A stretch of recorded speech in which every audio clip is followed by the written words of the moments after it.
ಹಿಟ್ಟನ್ನು ಕಲಸದೆ ನಾದದೆ ಲಟ್ಟಿಸದೆ ತುಂಬ ಸುಲಭವಾಗಿರುವಂಥ ವಿಧಾನದಲ್ಲಿ ತುಂಬ ರುಚಿಯಾಗಿರುವಂಥ ಆಲೂ ಪರೋಟನ ಅದು ಬೆಳಗಿನ ಬ್ರೇಕ್ಫಾಸ್ಟ್ಗೆ ತುಂಬ ಸುಲಭವಾಗಿ ತುಂಬ ಫಾಸ್ಟಾಗಿ ಯಾವ ರೀತಿಯಾಗಿ ಮಾಡ್ಕೊಳ್ಳೋದು ಅಂಥೇಳಿ ಇವತ್ತಿನ ವಿಡಿಯೋದಲ್ಲಿ ನೋಡ್ಕೊಳ್ಳೋಣ. ಮೊದಲೇದಾಗಿ ನಾನಿಲ್ಲಿ ಒಂದು ಬೌಲಿಗೆ 2 ಕಪ್ ಆಗುವಷ್ಟು ಗೋಧಿ ಹಿಟ್ಟನ್ನು ಹಾಕ್ಕೊಳ್ತಾ ಇದ್ದೀನಿ. ನೀವು ಬೇಕಿತ್ತು ಅಂದರೆ ಮೈದಾ ಹಿಟ್ಟನ್ನು ಕೂಡ ಇಲ್ಲಿ ಬಳಸ್ಕೊಳ್ಬೋದು, ಆದರೆ ಆರೋಗ್ಯ ದೃಷ್ಟಿಯಿಂದ ಗೋಧಿ ಹಿಟ್ಟು ತುಂಬ ಒಳ್ಳೆಯದಲ್ವ, ಹಾಗಾಗಿ ನಾನಿಲ್ಲಿ ಗೋಧಿ ಹಿಟ್ಟನ್ನು ಬಳಸ್ತಾ ಇದ್ದೀನಿ. ಇಲ್ಲ ಅಂದರೆ ನೀವು ಮೈದಾ ಹಿಟ್ಟು ಕೂಡ ಬಳಸ್ಕೊಳ್ಬೋದು. 2 ಕಪ್ಪಷ್ಟು ನಾನಿಲ್ಲಿ ತೊಗೊಂಡಿದ್ದೀನಿ.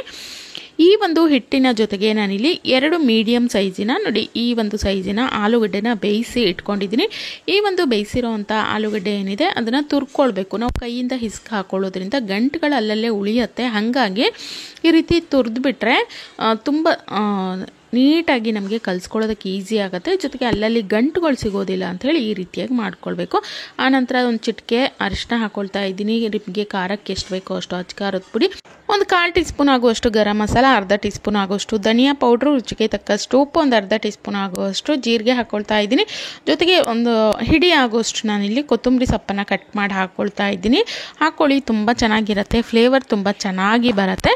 ಇದಷ್ಟನ್ನು ನಾವು ಮೊದಲು ಕಲಿಸ್ಕೊಂಡು ಬಿಡಬೇಕು. ನಾವೇನು ಪದಾರ್ಥಗಳನ್ನು ಹಾಕಿದ್ವಿ, ಆಲೂಗಡ್ಡೆ ಹಾಕಿದ್ವಿ, ಅದೆಲ್ಲ ಕೂಡ ಹಿಟ್ಟಿನೊಟ್ಟಿಗೆ ಚೆನ್ನಾಗಿ ಮಿಕ್ಸ್ ಆಗಬೇಕು. ಹಾಗಾಗಿ ಕೈಯಿಂದನಾದರೂ ಕಲಿಸ್ಕೊಳ್ಳಿ ಅಥವಾ ಈ ರೀತಿ ಸ್ಪೂನಿನ ಸಹಾಯದಿಂದನಾದರೂ ಕಲಿಸ್ಕೊಳ್ಳಿ.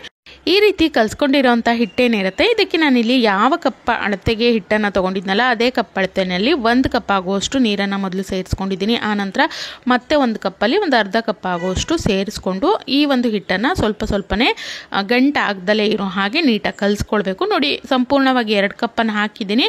ಅದಾದಮೇಲೂ ಮತ್ತೆ 1/2 ಕಪ್ ತೊಗೊಂಡಿದ್ದೀನಿ. ಅದರಲ್ಲಿ ಒಂದು 1/4 ಭಾಗದಷ್ಟು ಹಾಕಿ ಕಲಿಸ್ಕೊಂಡಿದ್ದೀನಿ. ಒಟ್ಟಾರೆ ನಾನಿಲ್ಲಿ 2 ಕಪ್ ಹಿಟ್ಟಿಗೆ 2 ಕಪ್ ಆಗುವಷ್ಟು ನೀರನ್ನು ಸೇರಿಸ್ಕೊಂಡಿದ್ದೀನಿ. ನೋಡಿಕೊಂಡು ಒಂದು ಹದದಲ್ಲಿ ಕಲಿಸ್ಕೊಳ್ಬೇಕು. ತುಂಬ ತೆಳು ಕಲಿಸ್ಕೊಳ್ಬಾರ್ದು, ಹಾಗಂತೇಳಿ ತುಂಬ ಗಟ್ಟಿನೂ ಇರಬಾರ್ದು. ಒಂದು ಹದದಲ್ಲಿ ಕಲಿಸಿಟ್ಕೊಳ್ಳಿ. ಇದನ್ನು ಒಂದು 10 ನಿಮಿಷ ನೆನಿಲಿಕ್ಕೆ ಬಿಡೋಣ. ಅಷ್ಟರಲ್ಲಿ ಒಂದು ಟೊಮೊಟೊ ಚಟ್ನಿನ ನಾನಿಲ್ಲಿ ರೆಡಿ ಮಾಡ್ತಾ ಇದ್ದೀನಿ. ಅದು ಮಾಡ್ಕೊಳ್ಳೋದಕ್ಕೆ ಒಂದು 4 ಟೊಮೊಟೊ ಹಾಕ್ಕೊಂಡಿದ್ದೀನಿ. 1 ಬೆಳ್ಳುಳ್ಳಿ ಗೆಡ್ಡೆನ ಹಾಕ್ಕೊಂಡು ಸ್ವಲ್ಪ ಎಣ್ಣೆ ಹಾಕಿಬಿಟ್ಟು ಟೊಮೊಟೊಗಳನ್ನು ಚೆನ್ನಾಗಿ ಫ್ರೈ ಮಾಡ್ಕೊಳ್ಬೇಕು. ಹಸಿ ವಾಸನೆ ಎಲ್ಲ ಹೋಗಬೇಕು, ಚೆನ್ನಾಗಿ ಎಣ್ಣೆಯಲ್ಲಿ ಇದು ಬಾಡಬೇಕು. ಮೇಲ್ಗಡೆ ಲಿಡ್ಡನ್ನು ಕ್ಲೋಸ್ ಮಾಡಿಬಿಟ್ಟು ನೋಡಿ ಈ ರೀತಿ ತುಂಬ ಸಾಫ್ಟ್ ಆಗಬೇಕು. ಕೊನೆಯಲ್ಲಿ ಸ್ವಲ್ಪ ನಾನಿಲ್ಲಿ ಜೀರಿಗೆ ಕೂಡ ಸೇರಿಸ್ಕೊಂಡು ಇದನ್ನು ನೋಡಿ ಈ ರೀತಿ ಫ್ರೈ ಮಾಡ್ಕೊಂಡಿರೋದನ್ನು ಗ್ಯಾಸನ್ನು ಆಫ್ ಮಾಡ್ಕೊಳ್ತಾ ಇದ್ದೀನಿ. ಈ ರೀತಿ ತುಂಬ ಮೆತ್ತಗಾಗಬೇಕು. ಮೆತ್ತಗಾದ್ಮೇಲೆ ಸ್ವಲ್ಪ ತಣ್ಣಗಾಗೋದಕ್ಕೆ ಬಿಡೋಣ. ತಣ್ಣಗಾದ್ಮೇಲೆ ರುಚಿಗೆ ತಕ್ಕಷ್ಟು ಉಪ್ಪು, ಸ್ವಲ್ಪ ಕೊತ್ತಂಬರಿ ಸೊಪ್ಪು, ನಿಮಗೆ ಖಾರಕ್ಕೆ ನೋಡಿಕೊಂಡು ಇಲ್ಲಿ ರೆಡ್ ಚಿಲ್ಲಿ ಪೌಡ್ರನ್ನ ಸೇರಿಸ್ಕೊಳ್ಳಿ. ನಾನಿಲ್ಲಿ 1/4 ಟೀ ಸ್ಪೂನಷ್ಟು ಸೇರಿಸ್ಕೊಂಡು ಇದನ್ನು ನೀರು ಹಾಕ್ತೇನೆ, ತರಿಯಾಗಿ ರೀತಿ ರುಬ್ಕೊಳ್ಬೇಕು. ರುಬ್ಬಿರೋಂಥ ಚಟ್ನಿಗೆ ಸಾಸಿವೆ, ಜೀರಿಗೆ, ಕರಿಬೇವಿನ ಎಲೆಗಳಿಂದ ಒಗ್ಗರಣೆ ಹಾಕ್ಕೊಂಡಿದ್ದೀನಿ. ಇದನ್ನು ಪಕ್ಕಕ್ಕೆ ಇಟ್ಕೊಂಡು ನಮ್ಮ ಹಿಟ್ಟು ಕೂಡ ನೆಂದಿದೆ, ಚೆನ್ನಾಗಿ ನೆಂದಿದೆ. ಈ ಒಂದು ನೆಂದಿರೋವಂಥ ಹಿಟ್ಟಿನಿಂದ ನಾವಿಲ್ಲಿ ಪರೋಟಗಳನ್ನು ಹಾಕ್ಕೊಳ್ಳೋಣ. ತುಂಬ ತೆಳು ಮಾಡಿಕೊಂಡ್ರೆ ನಿಮಗೆ ಇದು ದೋಸೆ ರೀತಿ ಅನಿಸ್ಬಿಡುತ್ತೆ, ಹಾಗಾಗಿ ನೋಡಿಕೊಂಡು ಸ್ವಲ್ಪ ಗಟ್ಟಿಯಾಗಿಯೇ ಇಟ್ಕೊಳ್ಳಿ. ಈ ರೀತಿ ಕಾದಿರೋವಂಥ ಒಂದು ನಾನ್ ಸ್ಟಿಕ್ ಪ್ಯಾನ್ ತೊಗೊಳ್ಳಿ ಅಥವಾ ಹಂಚನ್ನು ತೊಗೊಳ್ಳಿ. ಅದ್ರ ಮೇಲ್ಗಡೆ ನಾವು ಈ ಒಂದು ಪರೋಟ ಏನು ಮಾಡ್ಕೊಂಡಿದ್ವಿ ಆ ಒಂದು ಹಿಟ್ಟನ್ನು ಈ ರೀತಿ ಸ್ಪ್ರೆಡ್ ಮಾಡ್ಕೊಳ್ಬೇಕು. ತುಂಬ ತೆಳು, ನಾವು ದೋಸೆ ರೀತಿ ತುಂಬ ತೆಳುವಾಗಿ ಇದನ್ನು ಸ್ಪ್ರೆಡ್ ಮಾಡ್ಕೊಳ್ಬಾರ್ದು. ಪರೋಟ ಆಗಿರೋದ್ರಿಂದ ಸ್ವಲ್ಪ ದಪ್ಪನಾಗಿದ್ರೇ ರುಚಿಯಾಗಿರುತ್ತೆ.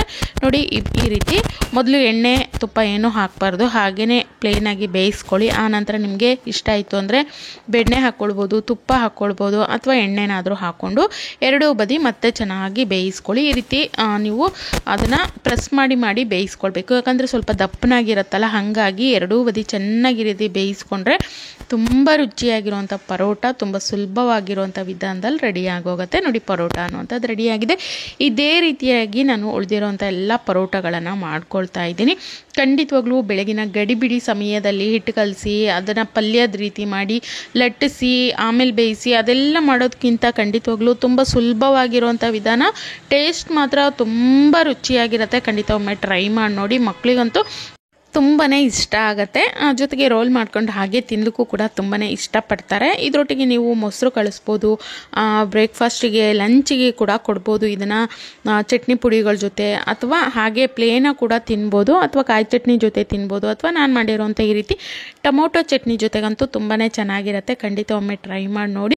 ಬೆಳಗಿನ ಗಡಿಬಿಡಿ ಸಮಯದಲ್ಲಿ ಮಕ್ಕಳು ಕಳಿಸ್ಬೇಕು, ಬಾಕ್ಸಿಗೆ ಹಾಕಬೇಕು, ಅಥವಾ ಕೆಲಸಕ್ಕೆ ಹೋಗುವಂಥ ಮಹಿಳೆಯರಿಗಂತೂ ಇದು ತುಂಬಾ ಹೆಲ್ಪ್ ಆಗುತ್ತೆ ಒಂದು ರೆಸಿಪಿ ಅಂತಲೇ ಹೇಳ್ಬೋದು.